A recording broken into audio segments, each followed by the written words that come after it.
Betrayal never announces itself, it slips in quietly, hidden behind familiar smiles and gentle words. I thought I knew my wife better than anyone. I thought the long hours she spent at work were sacrifices for our future, not secrets against it. But one evening, as I walked into her office unannounced, the truth stared me in the face. There she was, leaning in too close to her boss, laughter spilling out in ways I hadn't heard in months. She froze when she saw me behind her, as if the walls around her lies had finally caved in. And in that moment my world shattered. Life has a way of lulling us into routines that feel unshakable, as though the ground we walk on will always remain steady. For years I believed my marriage was one of those unmovable certainties, solid, tested, and immune to the storms that broke other couples apart. I was wrong. Looking back now, the signs were there, scattered across the days I considered ordinary. They were subtle, hidden in plain sight, but I ignored them, blinded by trust and the comfort of familiarity. My name doesn't matter for this story. What matters is the role I played, a husband, a man who poured himself into his marriage, certain that love and loyalty were foundations no storm could wash away. My wife, Emily, was everything I thought I wanted. Intelligent, ambitious, and beautiful in a way that drew attention without her trying. She had a laugh that used to echo through our small home like sunlight spilling into a dark room. I used to tell myself I was lucky, so lucky, to have her. We lived in a modest suburban neighborhood, the kind where neighbors waved as they trimmed their hedges and kids rode bikes in looping circles until the streetlights blinked on. Life was simple, and that was fine with me. I worked a stable job in logistics, one that didn't make me rich but kept us comfortable. Emily, on the other hand, was determined to climb higher. She had landed a position at a well-known marketing firm in the city, a job that seemed to excite her more than anything else in her life. At first I admired her drive. I encouraged her, even when it meant late nights and weekends spent buried in reports. She's building something for us, I'd tell myself when she missed dinner for the third time in a week. When she came home exhausted, collapsing onto the couch with her laptop still open, I'd cover her with a blanket, never daring to complain. Love, I thought, was about sacrifice. If this was what she needed, then who was I to deny her? But time has a way of twisting sacrifice into silence. Slowly, the spaces between us began to widen. Conversations grew shorter, meals together fewer. I started to notice the little things, the way she guarded her phone, the new perfume she wore on days she said she had important meetings, the spark in her eyes that seemed reserved for someone else. I brushed it off. Work stress, I told myself. Everyone has phases. Still, doubt crept in like shadows stretching across a room at dusk. There were nights when she came home long after midnight, claiming a campaign launch had kept her in the office. Her clothes would smell faintly of cologne I didn't recognize, but I convinced myself it was just from the crowded elevator or a colleague standing too close. Once, when I reached for her hand across the table at breakfast, she pulled back, saying she had jam on her fingers. I smiled, but something inside me cracked. The cruel thing about betrayal is how it starts to write itself into your life even before you see it clearly. My trust was still intact, but it was fraying at the edges thread by thread. Her boss's name was Mark. I'd heard it often enough to feel like I knew him, though I had never met him in person. According to Emily, he was brilliant, demanding but fair. She described him with admiration, sprinkling his name into conversations more than I liked. I told myself it was normal. After all, he was her superior, the man steering her career forward. But the way her voice softened when she spoke about him planted seeds of unease I didn't want to water. I remember the first time I felt that sinking sensation in my gut. We were at a company dinner, a rare occasion where spouses were invited. I sat beside Emily, watching her animatedly share stories with her coworkers, laughter spilling effortlessly. Across the table sat Mark. He was everything I wasn't. Tall, charismatic, with the kind of polished confidence that comes from knowing people look up to you. Their eyes met often, lingering a fraction too long. When he spoke, she leaned in closer than necessary, as if his words carried secrets only she deserved to hear. I tried to shake it off. Maybe I was imagining it. Maybe it was just professional admiration. Still, when Mark placed his hand briefly on Emily's back as he passed behind her chair, something inside me recoiled. I smiled through the evening, but my appetite was gone. Days turned into weeks, weeks into months. The distance between Emily and me stretched further, an invisible canyon widening with each excuse and unexplained absence. I buried myself in work, in errands, in anything that would distract me from the growing silence in our home. But no matter how much I tried to ignore it, the truth was circling closer, like a predator waiting for the right moment to strike. Sometimes, in the stillness of the night, I'd lie awake, staring at the ceiling while Emily slept beside me, her back turned. I'd wonder if she was dreaming of me, or of someone else.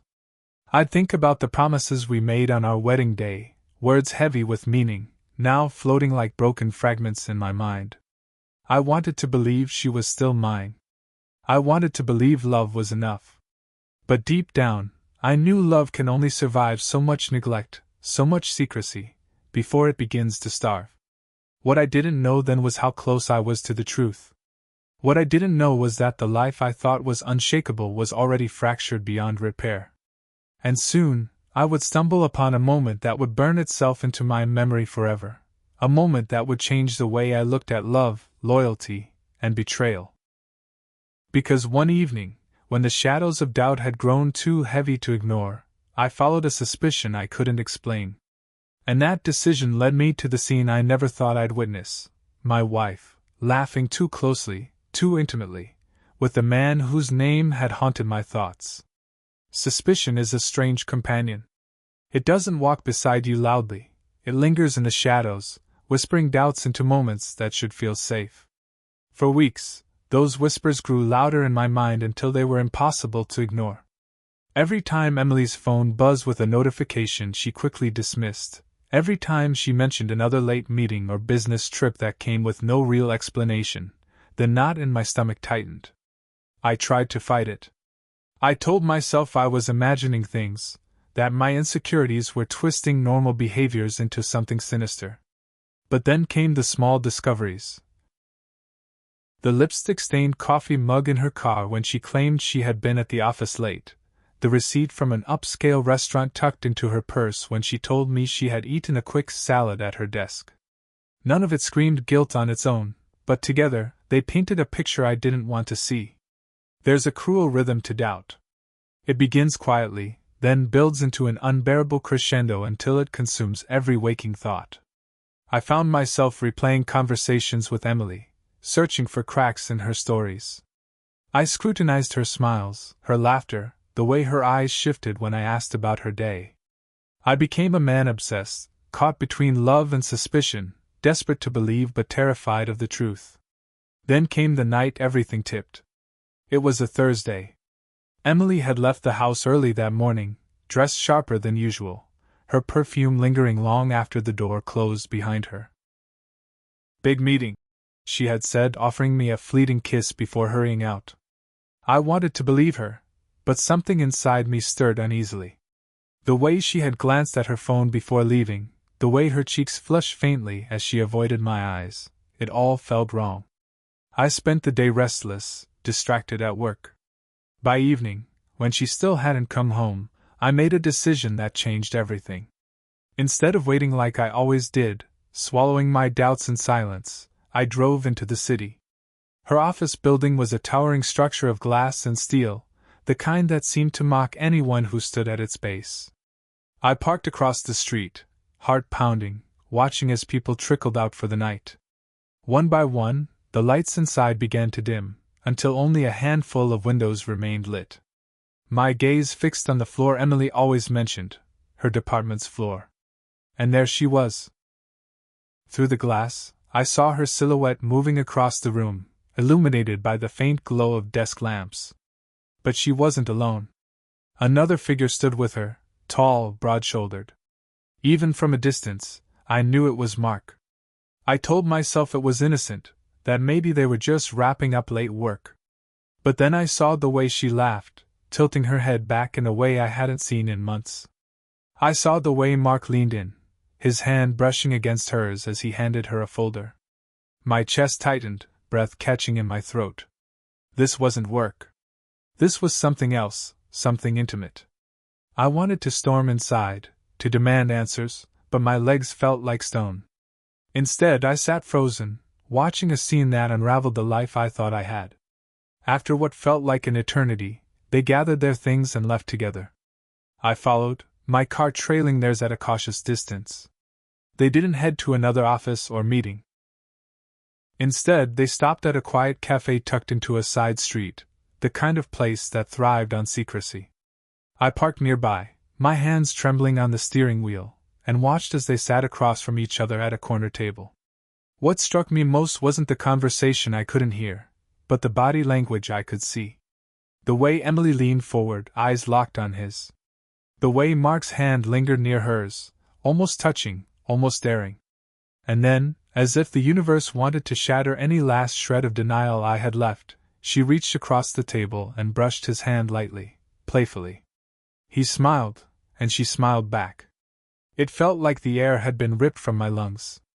I stayed until they left, driving home in silence, my mind a storm of betrayal and disbelief. That night, when Emily finally returned, she slipped into bed without a word, her breathing steady as though nothing had happened.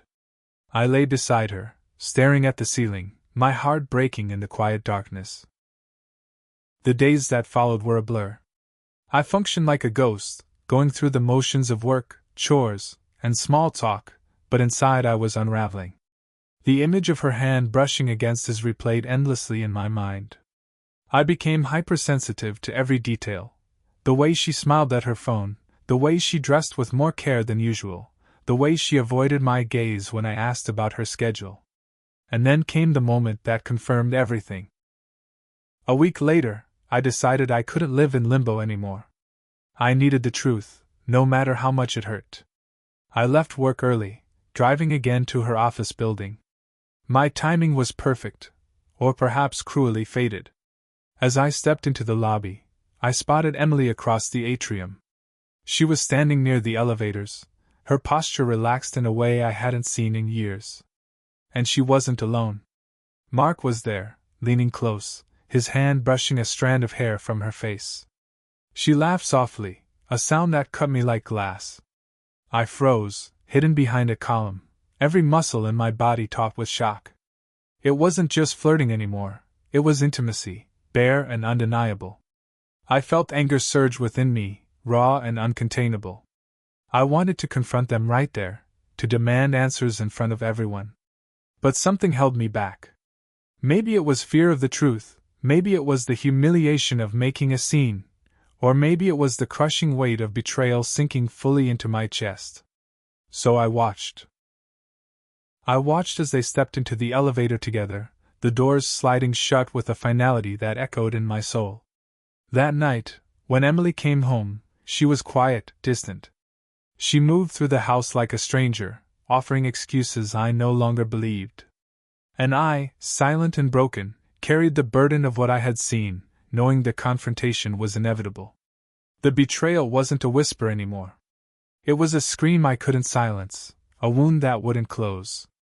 I knew the climax was coming, the moment when truth would collide with denial, and the fragile illusion of our marriage would shatter beyond repair. The night of truth came like a storm that no longer cared to hide on the horizon. For weeks, I had carried the weight of betrayal inside me like a stone, pretending life was normal while knowing everything had already changed. But lies have a way of suffocating you. And one evening, I reached the point where silence was no longer possible. Emily had left for another late meeting.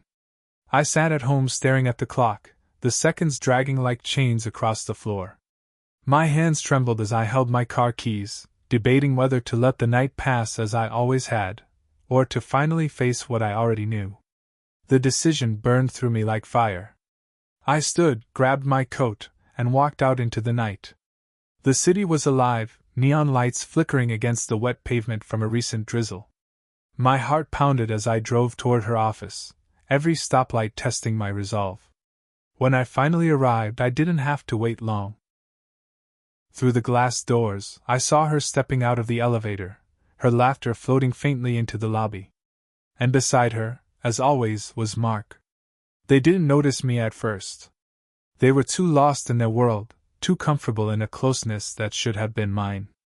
He leaned toward her, whispering something that made her smile in that soft, intimate way I hadn't seen in years. My chest ached as I realized how little of her was left for me. I followed them at a distance, each step fueled by a mix of rage and heartbreak.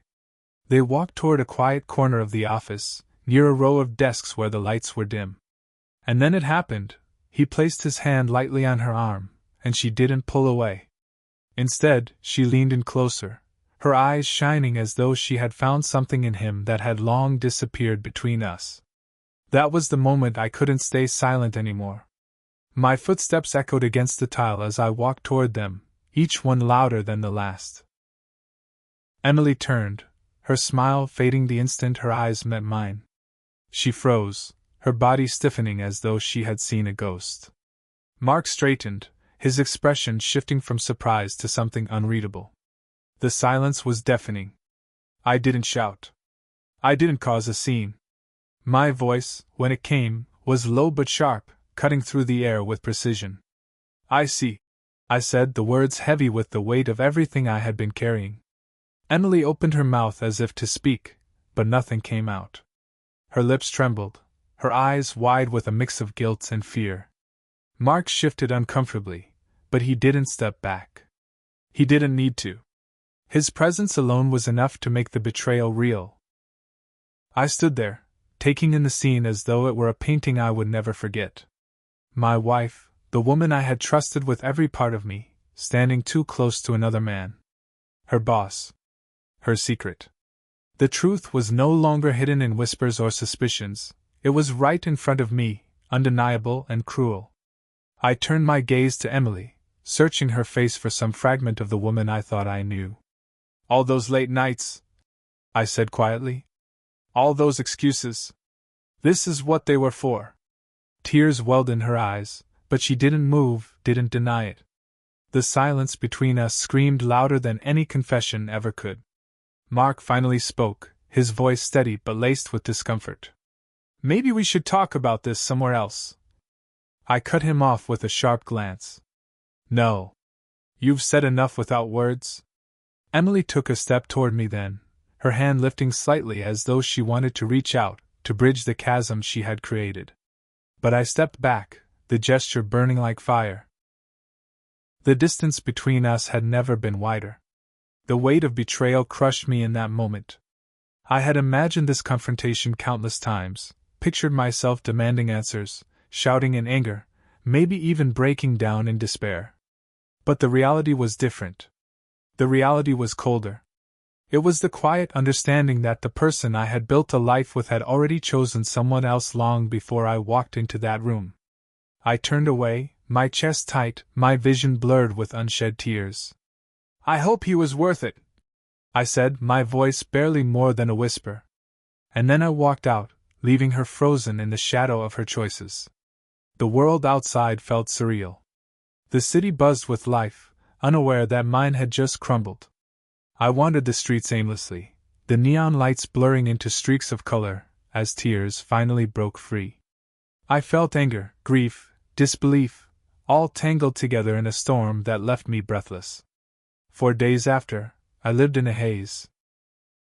Emily tried to talk to me, to explain, but her words were hollow, meaningless against the image burned into my mind. She claimed it was only flirting, that it hadn't gone further. But betrayal doesn't require physical proof, it only needs the intent, the intimacy given to someone else. And I had seen enough to know I could never look at her the same way again. Nights became the hardest.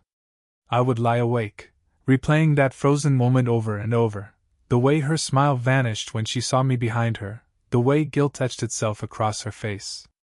I had loved her with everything I had, and she had handed that love to someone else like it was disposable. Friends noticed the change in me. They asked if everything was okay, if Emily and I were fine. I gave vague answers, unwilling to expose the raw wound to the world. But inside, I was unraveling.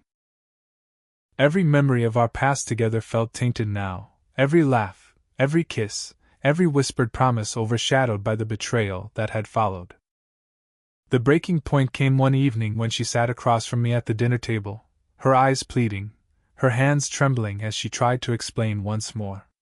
"It didn't mean anything," she whispered. "It was just a moment. Please don't let it ruin us." But the truth was, it already had.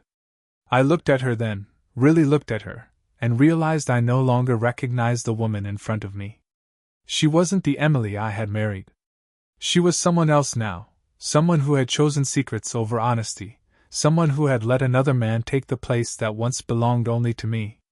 The confrontation, the discovery, the betrayal, it all came crashing down in that moment, sharper than any knife. And with a heavy heart, I knew what I had to do. The climax of our story wasn't a dramatic fight or a violent ending. It was the quiet devastation of realizing love wasn't enough to hold together what had already been broken. It was the painful acceptance that trust, once shattered, could never be fully repaired. And so, with a voice steadier than I felt, I told her the words that sealed our fate. "It's over." The silence that followed was louder than any scream. When the words left my mouth, "It's over," the air in the room grew heavy, as though the weight of our broken marriage had settled around us in physical form. Emily sat frozen at the table, her fork untouched, her lips parted as if to argue. But no words came. There was nothing left to say. She knew it. And so did I. In the days that followed, silence became our only language. She still moved through the house, cooking meals she didn't eat, tidying rooms that felt emptier than ever. I still slept in the same bed, though the invisible wall between us grew higher each night. We were two strangers under one roof, clinging to the remnants of a life that had already dissolved. Eventually, she left. Not in a storm of tears or a dramatic exit, but in the quiet way people do when they realize the fight is already lost. A suitcase by the door, a note scribbled in shaky handwriting, and then the hollow sound of the latch clicking shut. I sat in the silence that followed, listening to the echo of absence. The home we had built together was no longer ours, it was just mine, and it felt unbearably empty. Grief doesn't come all at once. It trickles in, catching you off guard in the smallest of moments. The smell of her perfume lingering in the closet. The sound of a song we once danced to playing in a grocery store. The sight of her handwriting on a sticky note reminding me to buy milk. Each fragment of memory was a dagger, reminding me that betrayal doesn't just take away trust, it takes away the comfort of yesterday. And yet, beneath the grief, there was something else, clarity. For too long, I had ignored the cracks, convincing myself love was enough to patch them. For too long, I had silenced my doubts, swallowing pain in the name of sacrifice. But love without honesty is an illusion, and sacrifice without reciprocity is just self-destruction. Emily had chosen another path, and while her betrayal shattered me, it also set me free from the prison of denial I had built for myself. In the weeks that followed, I began to rebuild, not just my life, but myself. I filled the empty hours with long walks through the city, with books I had always meant to read, with quiet moments of reflection I had long postponed. Friends became lifelines, reminding me that trust still existed somewhere in the world, even if it had been broken in my marriage. Slowly, the weight on my chest lifted, though the scar it left would remain. Betrayal doesn't just teach you about others, it teaches you about yourself. I learned that I was stronger than I believed, that heartbreak doesn't destroy you unless you let it. I learned that silence can be as cruel as lies, and that sometimes the bravest thing you can do is to walk away, even when your heart still aches to stay. As for Emily, I don't know where life took her. Maybe she stayed with Mark. Maybe she didn't. Maybe she found the happiness she claimed to be searching for in the corners of her ambition. But her choices were no longer mine to worry about. I carried enough pain without borrowing hers. What I do know is this: betrayal doesn't define you. It reveals the strength you didn't know you had. It forces you to confront the fragile nature of trust, to recognize that loyalty is not a guarantee, but a choice made every day. And sometimes the person you love most chooses not to make it. Even now, when I think back to that night in the office lobby, I can still see the way Emily froze when she saw me standing behind her. That single moment captured everything: the lies, the guilt, the realization that she had been caught. But more than that, it captured the instant I stopped living in denial and started facing the truth. The truth hurts. But it also heals.